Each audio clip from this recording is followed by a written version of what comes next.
Search AutoTrader.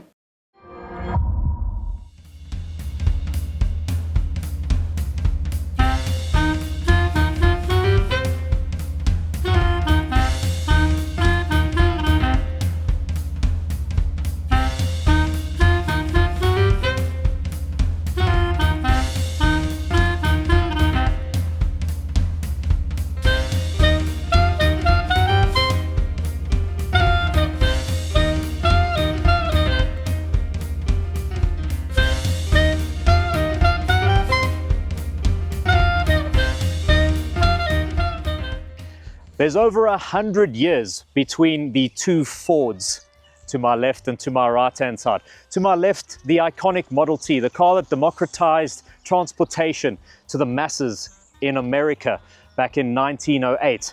To my right-hand side, the new Ford Territory, the latest passenger car that Ford has introduced in South Africa. Now, there's quite a tenuous link between these two cars, but the only thing they really share is the Ford badge. What I thought I'd do today, drive the Territory and drive the Model T and give you guys a first-hand experience of the difference between 100 years of Ford.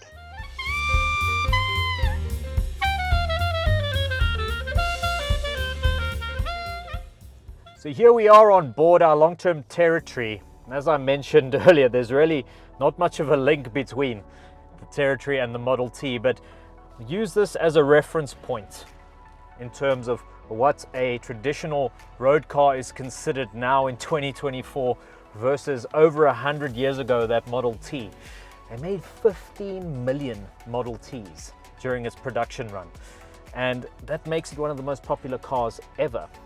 Henry Ford famously said you could have it in any color as long as it was black, but I've been told that you could get the car in red and in green, just as examples.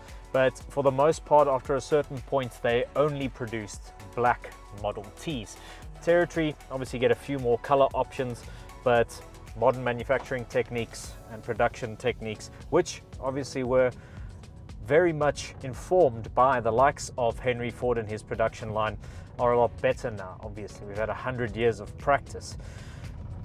Been driving this Territory now for 3 months. It's part of a 6-month loan from Ford South Africa to drive some of its vehicles. Previously we had the Puma, and Territory is something I really wanted to experience because, well, there was some controversy surrounding it being a JMC built product in China. But I have to say, I've spent nearly 3,000 Ks in this car, and it performs pretty well. As a daily driver, it is reasonably efficient. You're looking at around 9 liters per 100 kilometers. It's relatively quiet, relatively comfortable. There are some low speed niggles because of the dual clutch gearbox, quite a finicky start-stop system, which can make your life at traffic lights a bit of a pain, so I always switch that off. That combined with a slightly clunky dual clutch gearbox makes it less than perfect.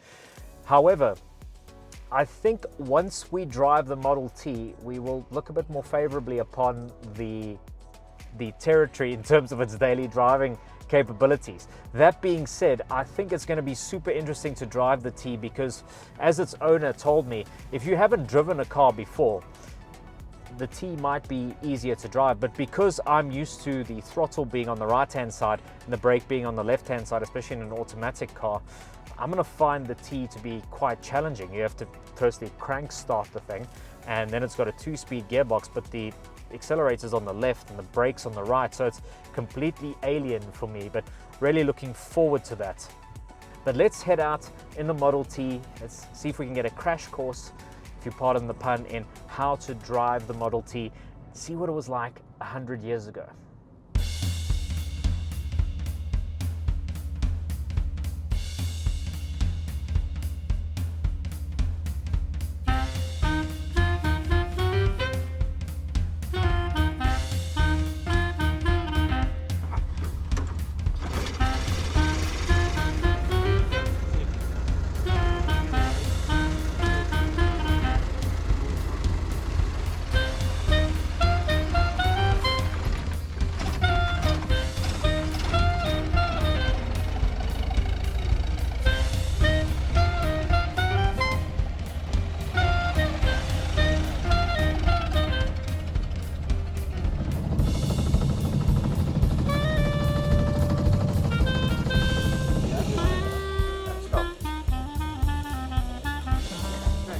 Okay.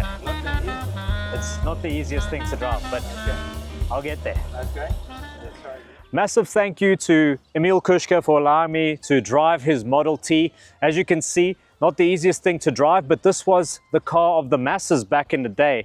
And I'm sure if this was the only car you had driven, you'd get used to it. It's just because we're so used to the way modern cars drive, this can seem alien, but it's been such a privilege to drive a Model T and to be involved with the Model T Club. Hopefully we can do something with them in the future.